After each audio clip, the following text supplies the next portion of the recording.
when it comes to like topics like tech or finance that are indeed male dominated, don't shy away. Like, you don't have to start something and be an expert in it. You can start something because you like it and establish yourself there. So you don't have to be perfect in order to get started. You just have to get started, basically.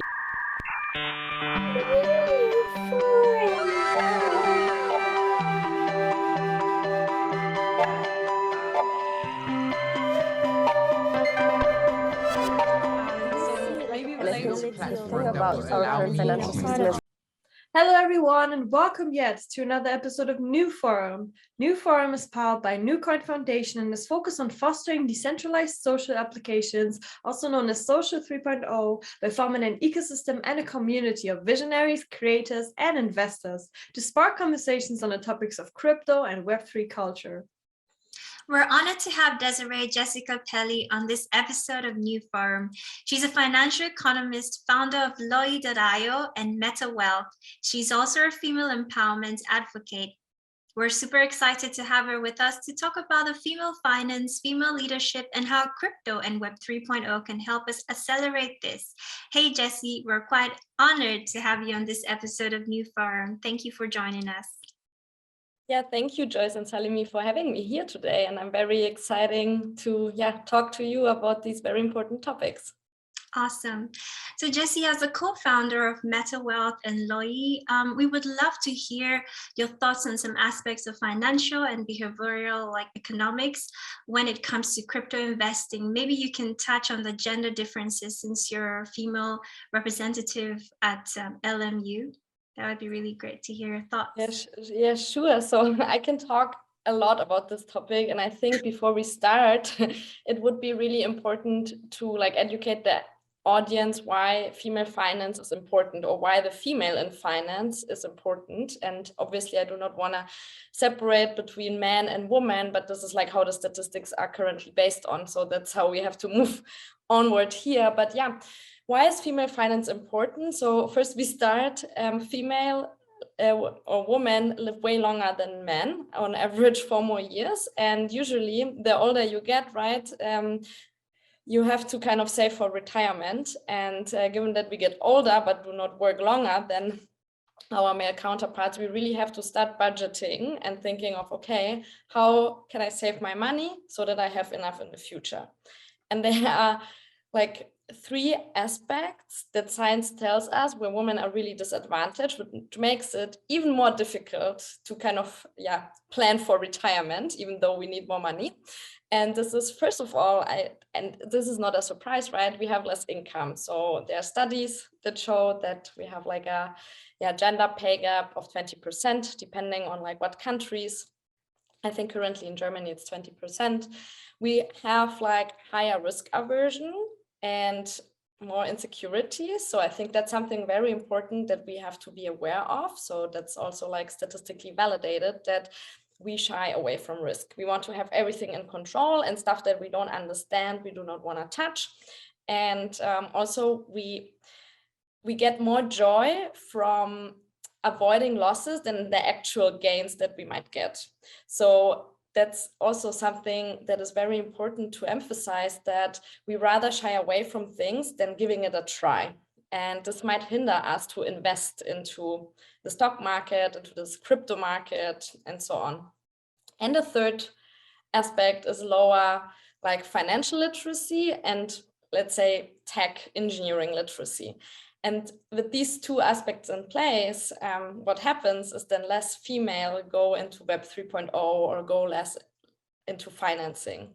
And with less income, higher risk aversion, and less literacy in finance and tech, it just happens that we kind of get less exposure to Web 3.0, to digital assets. And this also means lower financial independence, and that's not good because we live very long and we need to kind of start saving our money. And we all know that in the markets right now, if we go to the centralized markets, we have very high inflation. So each day, each month, each year, we are losing money. And to put it into perspective, I mean, if inflation is roughly 8%, This means that if we save 100 euros today in, let me pull out the number, in 40 years, we would just have 350 in our bank account worth of money. So it's really important that we don't leave like money on the bank accounts, but really put it into like invested in Web 3.0 or wherever you feel comfortable with. And I think that's like the first important thing, like, okay, what's the status quo? So that's where we are at. And we see like a lot of movement from females into the Web 3.0 space, and especially when it comes to investing. So a recent Germany study said that 26% of US investors, crypto investors, are female.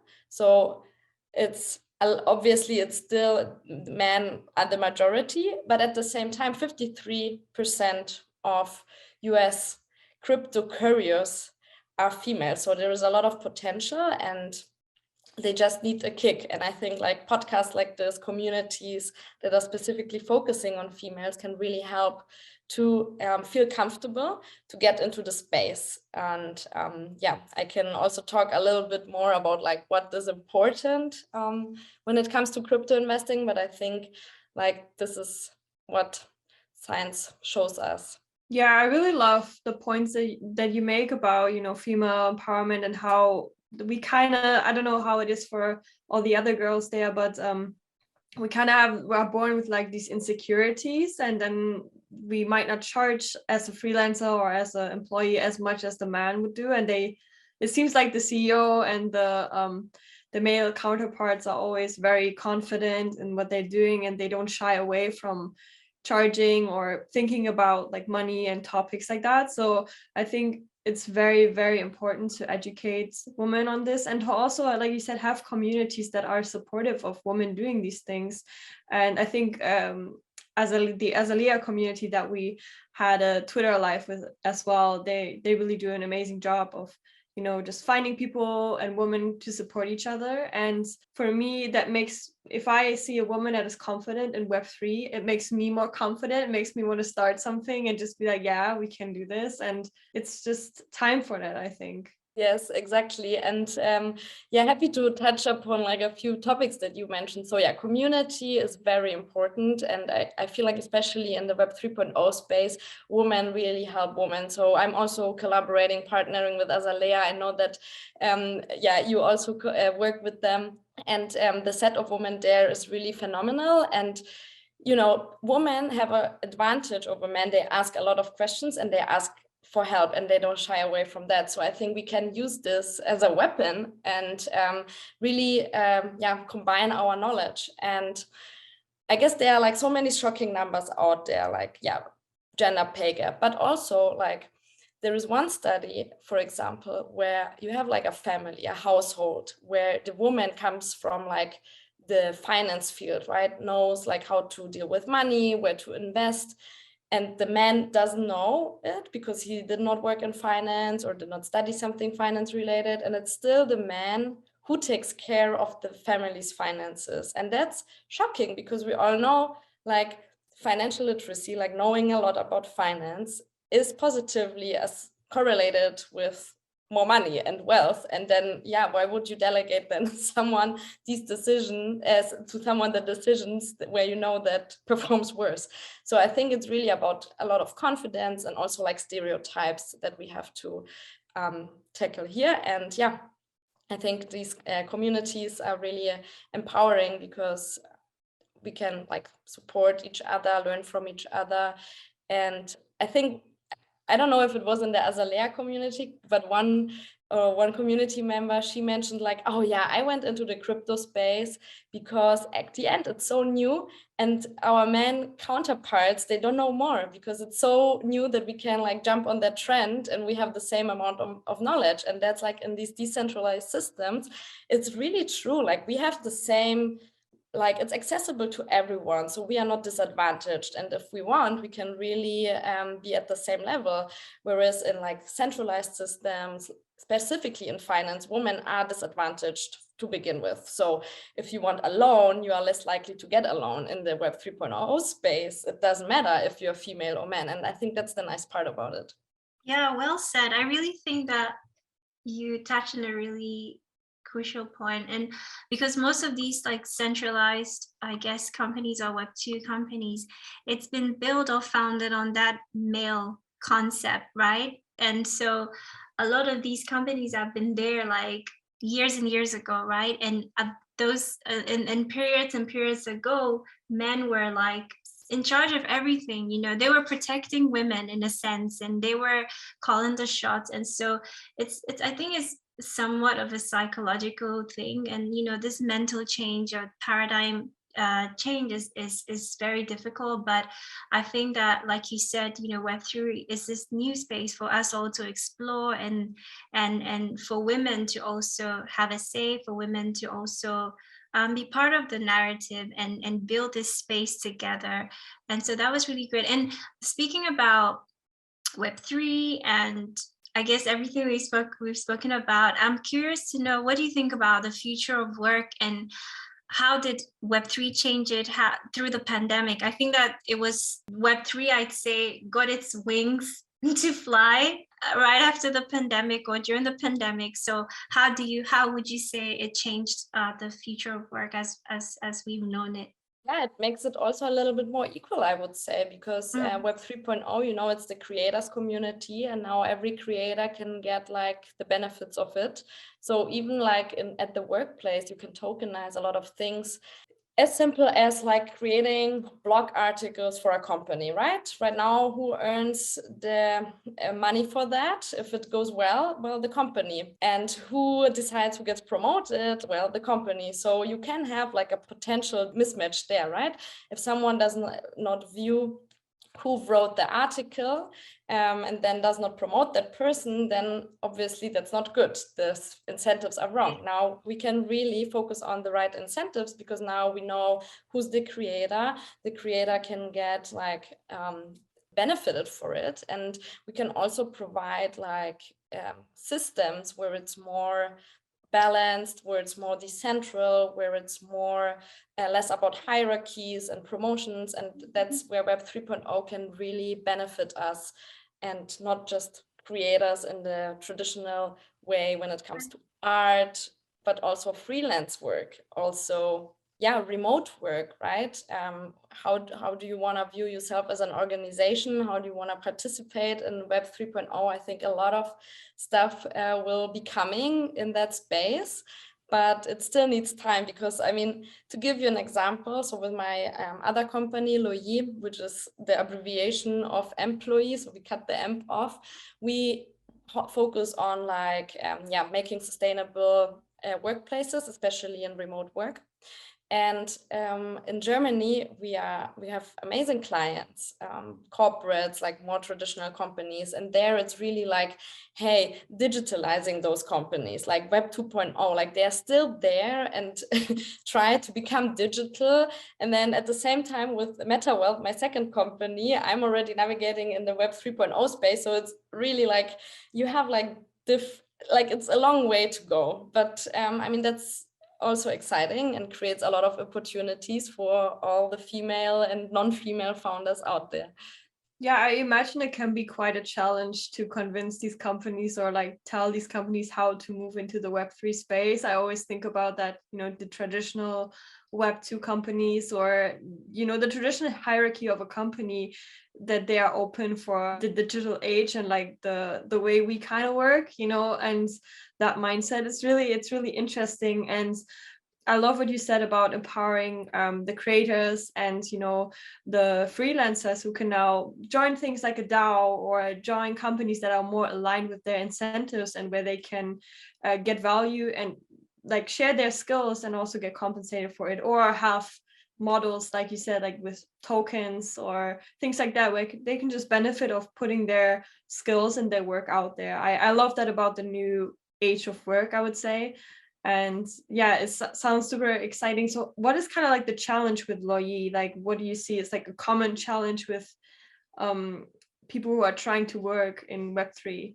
I mean, we are not even there yet. So we are also not touching upon the Web3 space, because we are still like dealing with how to make even workplaces more inclusive. So we are very far from it. Obviously, we have a long-term vision to kind of also jump and help companies to jump in the Web 3.0 space, but we are very far from it. So right now we basically build tools that make remote collaborators feel more inclusive. You know, you lose touch towards the organization, towards the community when you work remotely. And this is something that we focus on, connecting employees, connecting the people that would like to belong to some certain groups. And that's where we start.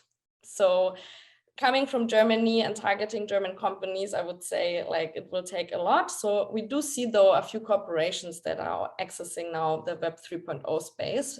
They come usually like from the consumer side, like sports brands, luxury goods, and so on, or even like the financial industry is starting slowly to navigate into the crypto space as part of like having alternative assets next to like stock markets in their balance sheet. So it's slowly starting, but I think Germany is also not a very good example there. Like even though like the communities are amazing, I think the corporates, they are facing still high regulatory uncertainties, and that's why they shy away from it. So I think we would need to look more in the US. And now with Loï, actually, I'm co-founding it with my sister. She is in San Francisco to get a little bit more US exposure to like have more growth. And yeah, I'm focusing here on MetaWealth. So MetaWealth helps young professionals to get into the crypto and DeFi space, and we educate especially millennials, and I'm very proud of this.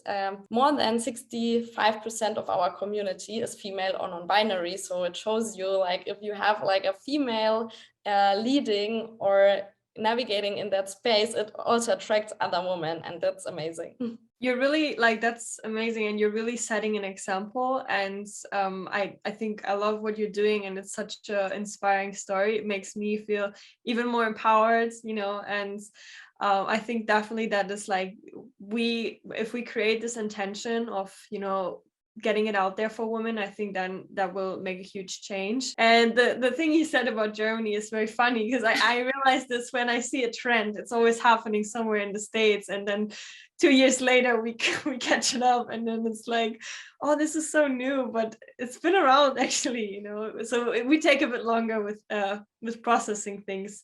So I'm wondering, Jessie, how can we like empower more females to take up like leadership roles, or also like tech roles, you know, which, for example, me, I'm very interested about the development part of like tech and things, but it still there's like kind of like a friction, or you feel like, oh, do I know enough, or, you know, can I really like do this? And yeah, I'm wondering, what are your thoughts on these things? Many. So maybe from like my background, so I was female representative at LMU, and I taught like within my PhD, I taught 2,500 students. And there is one crucial difference. We need role models, but we are lacking role models. So I think finding role models would be the first step. So yeah, connect with other women, learn from them, use them as mentors, use them as sparring partners. So this is what you can do, like really network. I think we have to go out there and be confident and just network. And podcasts like this are amazing because, hey, everybody, you can add me on LinkedIn. And if there is anything I can do for you, feel free to contact me. But honestly, I benefited from so many open-minded men, women, but you really have to ask. You need to have a plan in your life with your finances, with your career. Where do you want to go, and who can help you with that? And there are so many people, and as said at the beginning, we have one advantage: we are not scared of asking people in general. So I think use that talent, what God gave us, I guess, I don't know, and really ask who could help you get inspirations from other women. So that's what you could do by yourself. Then the other thing is, you know, they always say you have to be bold, and that's true, but obviously this boldness does not come naturally to us females. So my advice is really to stay authentic. Try to figure out who you are, what you want, and follow this path and have the faith in you that this path is right for you. And then, you know, you have to kind of slowly establish confidence and slowly establish like the security, what you want. So that's like from a personal perspective. Now, when it comes to like topics like tech or finance that are indeed male dominated, don't shy away. Like, you don't have to start something and be an expert in it. You can start something because you like it and establish yourself there. So you don't have to be perfect in order to get started. You just have to get started, basically. And yeah, what can you do? So I come from the finance domain, and I also wanted to go more into programming and development. And I also did not know where to start, but hey, there are so many cool resources out there. So you can register to, I study computer science again in a bachelor, despite I am having already a PhD, but you can sign up for Udemy. There are really amazing programs where you can slowly start, but don't do it alone. Don't sit down on Google and try to find something that suits you, but ask people around you what they recommend you, because they have really good ideas. They did the experience, they learned, and they can give you tips. We women, we have to put away our thought that we have to be perfect. So just start and do it, and that's fine. And yeah, especially navigating in the tech scene, you can even start in a tech industry without having tech background. And I think that's also important.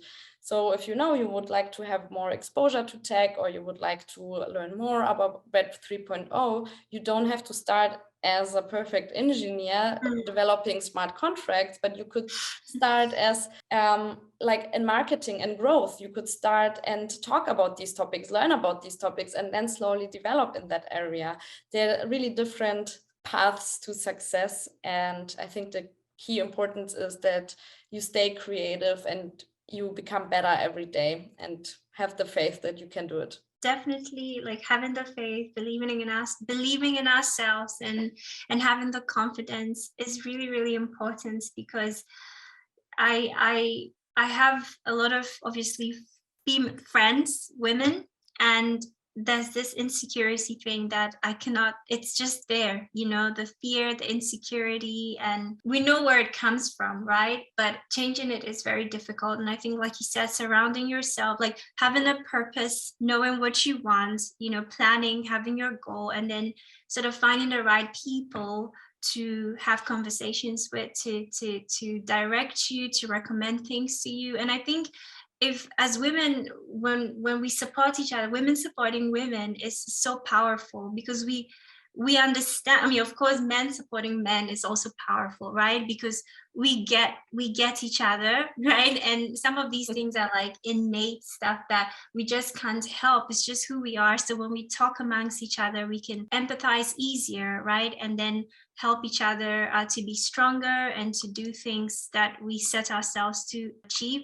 I also really liked it when you said you don't have to be perfect when you start, right? Like Joy saying she wants to get more into the techie part of things, but look at us, like that's the thing I love about the future of work, and I keep saying it, is like we're like working in a team with engineers, with designers. It's just like a mix of everybody, and previously you wouldn't see things like that, right? Like designers, fashion designers, like now we have developers and everything happening in Web3. So I think that for me, NewForum has been a platform to obviously help spark these conversations, to create the awareness, and to help people and women and everyone see other people being a part of the conversation. But also it's helped me to understand like basic terminologies in technology, because we have these team calls with the tech team, and they say a lot of things about like the blockchain, the smart contracts, the codes, and how it works. And,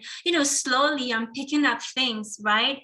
But I didn't go to school to learn about tech. I'm a fashion designer and did advertising as well. But here I am, you know, being a part of the conversation, and it's so powerful and it's so beautiful. And so you're definitely right. And we just need to stop criticizing ourselves too much, and just set the goals and surround ourselves with the right community, and just keep learning and keep growing. So those were really great points that you brought up. I mean, exactly right. I mean, everything is becoming more diverse, more interdisciplinary, and diversity does not start with gender. I think that has to be clear. It's also different personalities, it's different skills, it's ethnicity, everything. And I really hope that the future is diverse, and then we do have to focus on inclusive cultures, because obviously when you are a newie in engineering, you also don't want to feel uncomfortable being a newie. So I think like that's the next level. And by the way, maybe something also interesting for like the community here is, so given that I'm coming like from education, I work with a lot of universities, and there is like this DLT talent program. So I'm sure you heard about this, but maybe some of the listeners here didn't. So the DLT talent program is by the Frankfurt School, the blockchain center there, and they specifically designed a program for females from different fields, like independently of whether it's art, business, finance, engineering. Everybody can apply. I think they still have the deadline open. The application is open. And there you get like the common knowledge and ground for like blockchain and Web 3.0, DLT. So something maybe that's like the audience here might look into. They have it also for a mixed audience, by the way. It's called DeFi Talents. So to also market that. I love that. And I love that we are setting new standards in, in the age that we're in. And I think that is really important, that we just, go out there and be confident and find role models, like you said, and people who are already leading the way. And also that makes us more comfortable within the space. And it's just is like we're setting a new standards for what we can achieve. I feel like if you're like a fish in the ocean of Web3, you have so much potential, but if you're in a glass ball, you're not really looking outside of your box, And I think there's so many programs now for techie subjects for women, and I really appreciate that. There's, like you said, we need more diversity, and I think it's also beneficial for the companies itself, if they have more women and different people in the space. Yeah, exactly. And I mean, if there are any more questions, right, feel free to contact me. Also, like with MetaWealth, we haven't launched yet, but it should help like people to get started in crypto, like become more from the investing side. But then with the vision of having a wallet of wallets, because that will be also important when navigating in the Web 3.0 space. So we're not live yet, but we have like let's say promo or referral program that if you sign up to our waitlist, you get 10 euros to get started. So even if you feel like, oh, you don't want to like lose too much money or so on, you can really start small and learn from like the small steps, and every small steps in aggregate over your lifetime can have a big impact. So it's just about starting and growing. Yeah, definitely. Like, it reminded me of the saying, is it little drops of water makes a mighty ocean? And I think you said something about like investing. You pretty much gave like a really analytical using data and everything. And I think that that's something that I really picked up as well today in our conversation, because most women in general, and also Darren, when it comes to finances, they don't really think about investing, and especially when you're like married or you kind of have a partner, it's easy to kind of lose your just be dependent in a sense without realizing it, because you have this person, and then the male or the man, it's part of like culture that the man has to achieve, the man has to support the woman, right? And so you, the woman, can be in your comfort zone thinking, okay, my man is blah blah blah, and so I can just chill, so it's very important that we also, we're also driven, and we also invest and achieve our goals. And so I really like that. Thank you so much. This has been really great. I feel like we've learned a lot, and I think our community members picked up a lot of great stuff as well. And it's been quite an interesting topic, bringing the female women's perspective about economic finance and also Web3. And I think that's quite empowering. And we really appreciate that you took your time to be with us today. And I'm wondering, where can our community find you on your social platform? Yeah, thanks for having me. And as said, I'm very happy to discuss more. So yeah, you can connect with me on LinkedIn, on Instagram, or find me in like the diverse communities like Azalea. And let's join our forces, right? And ask questions and feed our curiosity. I love that. Thank you so much. And yeah, this was great. Thank you. Yeah, thank you everyone who joined today's forum. I think it's really inspiring for all the women out there who are getting into Web3. And thank you, Salimi and Jessie, for being part of today's forum. If you guys want to get more involved, we're going to put all the links of Jessie's socials and also our socials in the bio. And can't wait to have you on the next episode. And yeah, stay tuned for the next NewForum. And thank you guys for joining today. Thank you. See you next time. Bye.